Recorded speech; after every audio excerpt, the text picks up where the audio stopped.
Question 4 वो कहते हैं find the value of x in the following equation. हमने क्वेश्चन नंबर 4 में एक्स की वैल्यू फाइंड करनी है।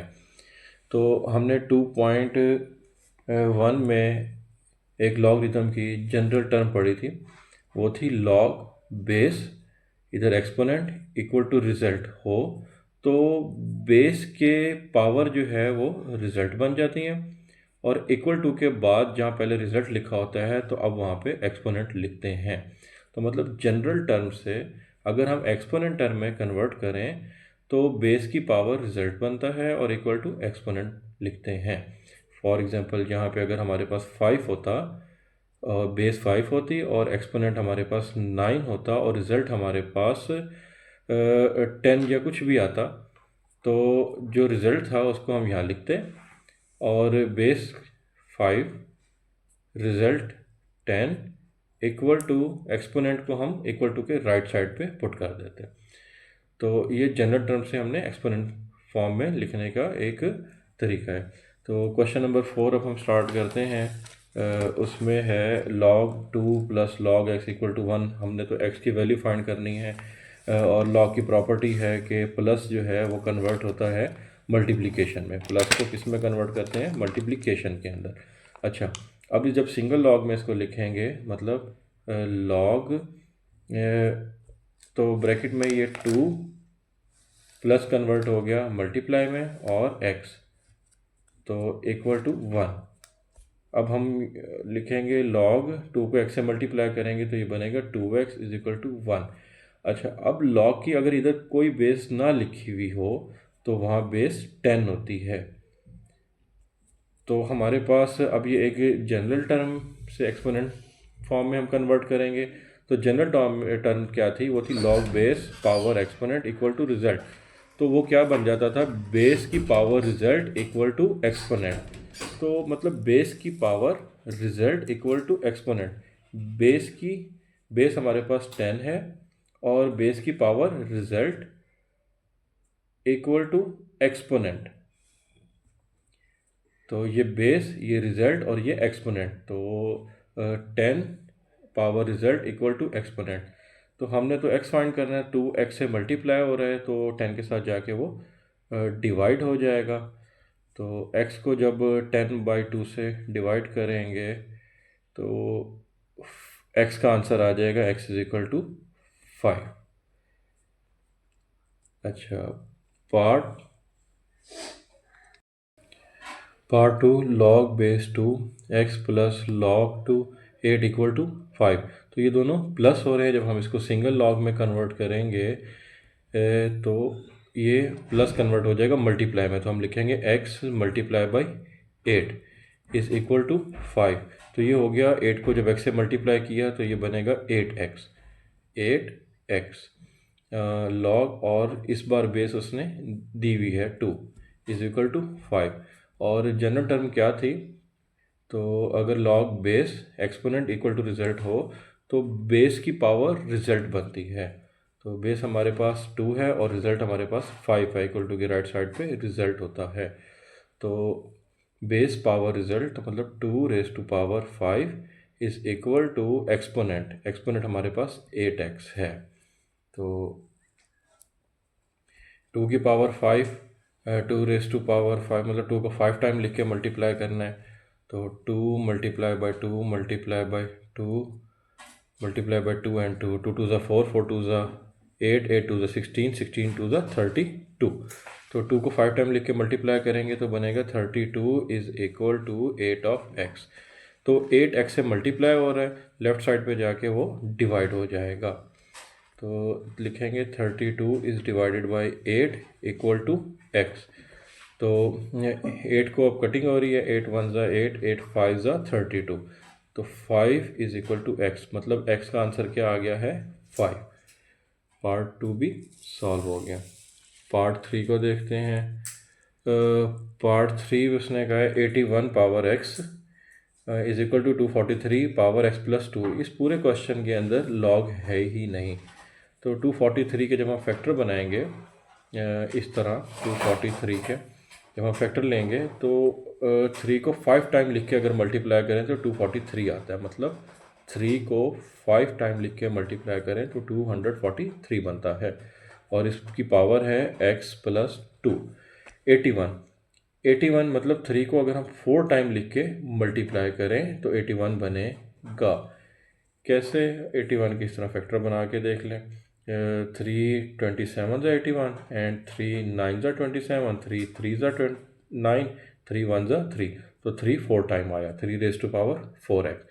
तो अब पावर को पावर से मल्टीप्लाई करेंगे तो 3 power 4x is equal to 3, 5 को भी पावर से मल्टीप्लाई करेंगे तो 5x से भी मल्टीप्लाई होगा और 5 2 से भी मल्टीप्लाई होगा, तो ये हो जाएगा 5x प्लस 2। अब इधर भी बेस 3 है और इधर भी बेस 3 है, बहुत साइड की बेस जो है वो सेम है, तो बेस से बेस कैंसिल, तो 4x is equal to 5x plus 2 आ गया।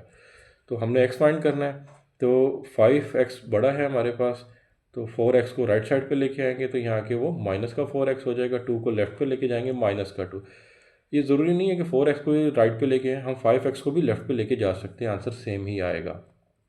अच्छा, 5x माइनस 4x, तो ये हमारे पास 1x बच गया, 1 लिखते नहीं तो खाली x बच गया, और ये -2, तो x का आंसर आ गया -2, तो x इज इक्वल टू -2। ये हमारे पास पार्ट 3 भी सॉल्व हो गया। पार्ट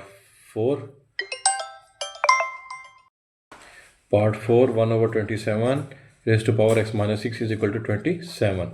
तो 1/27 है, अगर मैं इसको 27 को ऊपर और 1 को नीचे लिखूँ, मतलब 1 को डिनोमिनेटर में कन्वर्ट कर दूँ और डिनोमिनेटर को नोमिनेटर में कन्वर्ट कर दूँ, 27/1 लिखूँ, तो जो बाहर पावर है उसके साइन चेंज हो जाएंगे, मतलब x प्लस का था तो अब वो माइनस का x हो गया, और 6 माइनस का था तो अब वो प्लस का 6 होगा, क्योंकि मैंने नॉमिनेटर को डिनोमिनेटर में और डिनोमिनेटर को नॉमिनेटर में कन्वर्ट किया है, तो पावर के साइन चेंज हो जाते हैं। ये 27। अच्छा, अब 27 डिवाइडेड बाय 1, फ्रैक्शन के नीचे 1 लिखते नहीं है, तो ये होगा 27 और पावर में minus x plus 6 is equal to 27।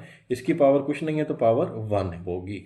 अच्छा, अब इसकी भी बेस 27, इसकी भी बेस 27, बेस से बेस कैंसिल, तो हमारे पास बचा minus x plus 6 is equal to 1। तो हमने तो x फाइंड करना है, ये माइनस का x है, इसको राइट साइड पे ले जाते हैं, ये वहाँ जाके प्लस का x हो गया, तो इधर ऑलरेडी 6 मौजूद था, तो 1 को लेफ्ट पे लेके आए तो माइनस का 1 हो गया, तो 6 minus 1 is 5 is equal to x।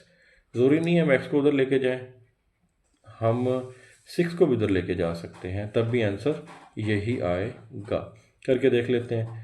ये minus x equal to 1, plus का 6 था, इसको राइट पे लेके गया तो माइनस का 6 हो गया, तो minus x is equal to 1 minus 6, मतलब ग्रेटर वैल्यू का साइन -5, माइनस से माइनस कट गया और एक्स का आंसर 5 आ गया। Part 5 log 5x minus 10 is equal to 2। तो बेस लॉग की नहीं है तो बेस 10 होगी, अगर यहाँ पे बेस कुछ ना हो तो 10 होती है। अच्छा, तो अब बनेगा 10 बेस, पावर में रिज़ल्ट लिखते हैं, रिज़ल्ट हमारे पास 2 है, इक्वल टू एक्सपोनेंट, एक्सपोनेंट हमारे पास 5 ऑफ x माइनस 10 दिया हुआ है। अच्छा, base exponent equal to result, हमने जनरल टर्म में देखा था, बेस की power result equal to exponent होता है। अच्छा, अब 10 का स्क्वायर, मतलब 10 को 2 दफ़ा लिख के मल्टीप्लाई करेंगे, 10 मल्टीप्लाई बाय 10, तो ये हो जाएगा 100 is equal to 5 of x minus 10। तो हमने x फाइंड करना है, 5x, 10 को लेफ़्ट साइड पे लेके आएंगे, इधर आके वो प्लस का 10 हो जाएगा, ये जगह 110 प्लस करेंगे तो क्योंकि 5 ऑफ x, तो हमने x फाइंड करना है, 5x से मल्टीप्लाई हो रहा है, तो लेफ़्ट साइड पे लेके आएंगे तो वो डिवाइड हो जाएगा, तो 110 को जब 5 पे डिवाइड करेंगे ये आ जाएगा 22, तो x इज इक्वल टू 22, हमारा x फाइंड हो गया। पार्ट 6 लॉग बेस 2 है, ये बेस है और ये एक्सपोनेंट। अच्छा, इधर माइनस लॉग फिर 2 x minus 4 is equal to 2, ये हमारे पास क्वेश्चन दिया हुआ है, तो इधर भी लॉग बेस 2, इधर भी लॉग बेस 2। पहले तो इसको हम सिंगल लॉग में कन्वर्ट करेंगे ना, तो हम लिखेंगे लॉग बेस 2, अब ये वैल्यू और ये वैल्यू, ये दोनों क्या हो रही हैं, माइनस। माइनस किस में कन्वर्ट होता है, वो होता है डिवाइड के अंदर। तो मतलब x plus one is divided by x minus four. जब हमने सिंगल लॉग में कन्वर्ट किया तो लॉग टू कॉमन लिया तो x plus one minus convert हुआ डिवाइड के अंदर, तो और x माइनस फोर। तो ये बना x plus one is divided by x minus four equal to two. अच्छा, तो अब हमारे पास बेस जो है वो टू है और रिज़ल्ट हमारे पास वो भी टू है।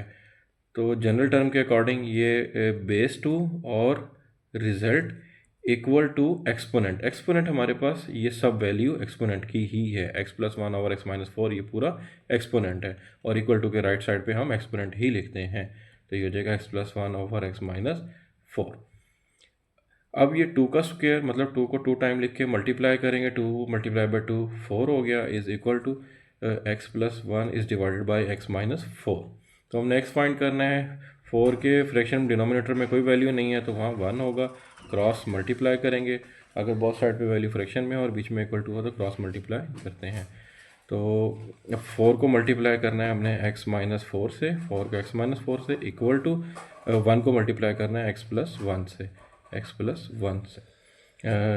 तो फोर एक्स फोर फोर ज़ा sixteen is equal to one x plus one one ज़ा वन। तो नेक्स्ट फाइंड करना है फोर एक्स को एक साइड पे ले लेफ्ट साइड पे, तो ये माइनस एक्स, वन सिक्सटीन को राइट साइड पे लेके जाएंगे, माइनस का था, राइट साइड पे जाने के बाद उसका साइन चेंज हो जाएगा, प्लस का सिक्सटीन। तो one plus sixteen is seventeen, four x minus x is three of x. तो थ्री एक्स से मल्टीप्लाई हो रहा है, जब राइट साइड पे लेके जाएंगे तो वो डिवाइड हो जाएगा। तो एक्स का आंसर क्या आया, सेवनटीन ओवर थ्री। हम ये भी आंसर लिख सकते हैं। अब ये है इम्प्रॉपर फ्रैक्शन में क्योंकि नॉमिनेटर बड़ा नहीं होना चाहिए आंसर के अंदर, तो हम डिवाइड करेंगे तो सेवनटीन अंदर लिखेंगे और डिनोमिनेटर को हमेशा बाहर लिखते हैं। अच्छा, थ्री फाइव ज़ा फिफ्टीन, तो माइनस किया, टू बच गया। अब इसको मिक्स फ्रैक्शन में आंसर देंगे, टू को ऊपर लिखते हैं और फाइव इस साइड पे और थ्री इधर आ गया, तो ये बनेगा फाइव, टू को ऊपर लिखना है और थ्री नीचे आ जाएगा। तो x का फाइनल आंसर क्या बना बुक के अकॉर्डिंग, वो आया फाइव टू बाई थ्री। तो आंसर ये भी ठीक है फ्रैक्शन के अंदर, क्योंकि ये इम्प्रॉपर था, इम्प्रॉपर मतलब नॉमिनेटर बड़ा था। तो अब मिक्स फ्रैक्शन में आंसर देंगे, तो मिक्स फ्रैक्शन में बना तो फाइव टू बाई थ्री। अब जो नॉमिनेटर है वो छोटा है, तो मतलब ये मिक्स फ्रैक्शन ठीक है। तो ये आंसर आ गया।